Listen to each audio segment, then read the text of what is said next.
गृहमंत्री अमित शाह गुजरात के अहमदाबाद पहुंचे और वहां एक कार्यक्रम में शामिल हुए। तो ये तस्वीरें इस वक्त हम आपको दिखा रहे हैं। गृहमंत्री अमित शाह गुजरात के अहमदाबाद पहुंचे, एक कार्यक्रम में वो वहां पर शामिल हुए। गुजरात में इसी साल विधानसभा चुनाव है, तारीखों का ऐलान होना बाकी है और लगातार वहां पर बीजेपी कोई और कसर नहीं छोड़ रही है। लेकिन यहाँ पर आप गृहमंत्री अमित शाह को देख सकते हैं जो कि अहमदाबाद पहुंचे और एक कार्यक्रम में वो यहाँ पर शामिल हुए।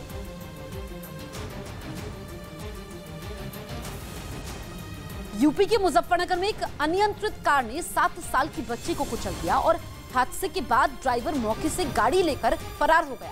हादसे की ये तस्वीर सीसीटीवी में रिकॉर्ड हो गई। सीसीटीवी में एक लड़की अपने घर के बाहर खड़ी नजर आई। इसी बीच मेन रोड से काली कार गली से अंदर आती दिखाई दी, लेकिन ये कार मुड़ते ही अनियंत्रित हो चुकी थी। लिहाजा सड़क किनारे खड़ी लड़की कार की चपेट में आ गई और वो लड़की नीचे गिर पड़ी और गाड़ी तेजी के साथ आगे बढ़ गई। लोगों ने रोकने की कोशिश की लेकिन कार नहीं रुक पाई। ये पूरी घटना वहाँ एक दुकान में लगे सीसीटीवी कैमरे में रिकॉर्ड हो गई।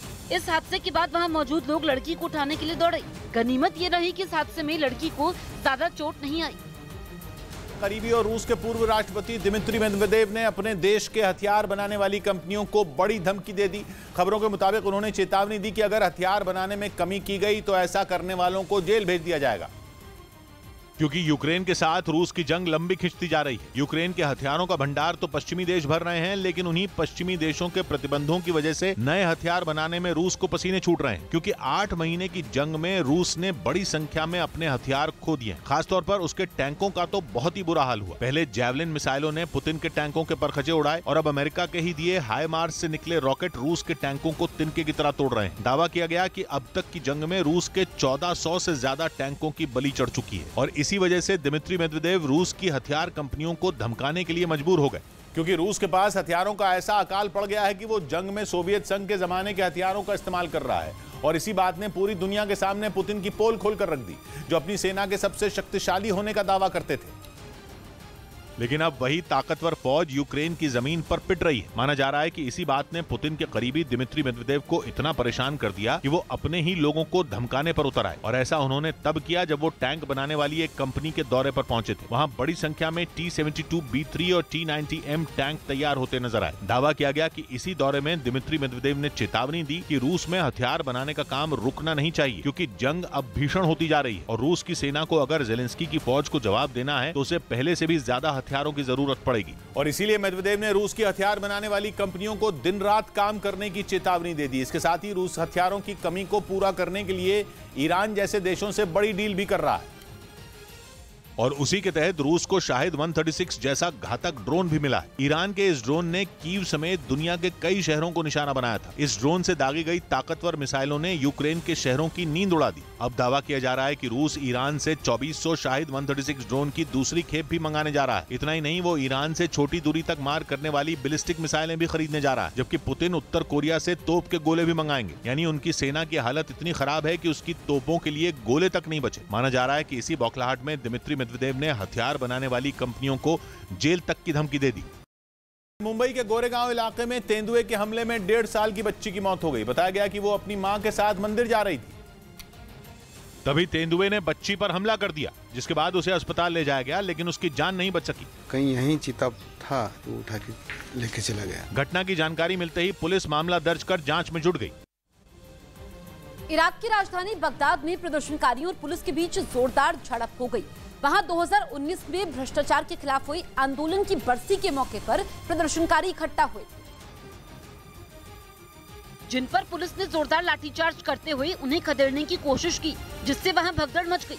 पुलिस वालों ने प्रदर्शनकारियों को इतनी बुरी तरीके से पीटा कि वो गुस्से से तमतमा गए और जवाब में उन्होंने पुलिस वालों पर पत्थर बरसाने शुरू कर दिए।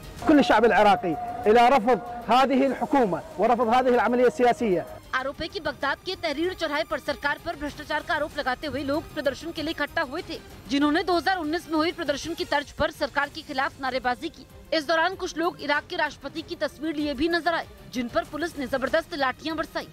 पश्चिमी मीडिया ने दावा किया कि रूसी सेना बुजुर्गों और महिलाओं को जंग लड़ने की ट्रेनिंग दे रही है। खबर है कि इनकी ट्रेनिंग पूरी होने के बाद इन्हें मैदान में उतारा जाएगा, जहां ये यूक्रेन की सेना से मुकाबला करेंगे। बताया जा रहा है कि जंग में सैनिकों के भारी नुकसान के बाद रूस बुजुर्ग और महिलाओं को लड़ने के लिए भेज रहा है। मतलब ये कि अब यूक्रेन की फौज से ये बुजुर्ग और महिलाएं लोहा लेंगी। जंग लड़ने की इन्हें जो ट्रेनिंग दी गई उसका एक वीडियो भी सामने आया, जिसमें कई बुजुर्ग और महिलाएं हाथों में आधुनिक राइफलें थामकर दुश्मन से निपटने का अभ्यास करती नजर आईं। रूसी सैनिकों ने कुछ नए लड़कों को भी ट्रेनिंग दी। सभी ने काफी देर तक हथियारों के साथ पसीना बहाया। रूसी सैनिकों ने जंग के अलग अलग हालात बनाए और फिर उनसे निपटने का अभ्यास करवाया, ताकि जब ये लोग लड़ने के लिए जाएं तो यूक्रेन की सेना का सही से मुकाबला कर सकें। लेकिन सवाल उठ रहे हैं कि ये बुजुर्ग और महिलाएं कैसे ज़ेलेंस्की की फौज से लड़ पाएंगे, क्योंकि ठंड बढ़ रही है। ऐसे में जंग के मैदान में खड़ा होना भी किसी चुनौती से कम नहीं होगा। मतलब ये कि रूस इन्हें जंग के मैदान में नहीं बल्कि मौत के मुंह में धकेल रहा है। दावा है कि रूसी सैनिकों के पास ठंड से बचने के लिए कपड़े तक नहीं है। रूस के सैनिक किस तरह ठंड के कपड़ों और दूसरी चीजों के लिए तरस रहे हैं, इसका एक वीडियो वायरल हो गया, जिसमें एक सैनिक जूतों और दस्तानों के साथ नाराजगी जताता दिखाई दिया। दावा है कि यह जवान रूसी फौज का था जो छोटे जूते और दस्ताने मिलने से नाराज था। आरोप है कि जंग लड़ रहे रूसी सैनिकों को बच्चों के दस्ताने और रबर के जूते दिए जा रहे हैं। ड्यूरेशन टाइम्स वेबसाइट ने दावा किया कि यूक्रेन के हमले में रूस का पायलट बाल बाल बच गया। बताया गया कि ज़ेलेंस्की की सेना ने रूस के एक लड़ाकू विमान को निशाना बनाया था, जो उसके हमले से नहीं बच पाया और ढेर हो गया। सामने आए वीडियो में वो लड़ाकू विमान जमीन पर गिरता दिखाई दिया। जैसे ही वो नीचे गिरा, वहां जोरदार धमाके से पूरा इलाका थर्रा उठा। खबर है कि यूक्रेन की सेना ने रूस के सुखोई Su-25 लड़ाकू विमान पर हमला किया था, जिसके बाद विमान के इंजन में आग लगी थी। हालांकि जैसे ही विमान ने आग पकड़ी, उसके पायलट ने पैराशूट से कूदकर अपनी जान बचा ली, लेकिन लड़ाकू विमान ढेर हो गया।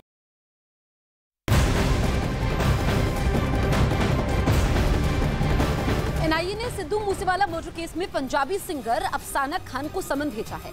अफसाना खान को दिल्ली में एनआईए हेडक्वार्टर में पूछताछ के लिए बुलाया गया है। हाल ही में हुई रेड के समय अफसाना खान एनआईए के रडार पर आई थी। तो सिद्धू मूसेवाला केस से जुड़ी बड़ी खबर आपको बता दें कि अफसाना खान, जो कि सिद्धू मूसेवाला की मुंहबोली बहन थी, वो एनआईए की रडार पर है। कल भी पूछताछ हुई थी 5 घंटे और आज फिर से एनआईए अफसाना खान से पूछताछ कर सकती है।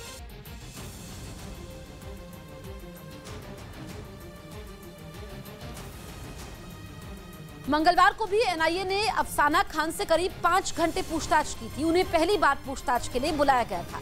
आज एनआईए दोबारा पूछताछ कर सकती है।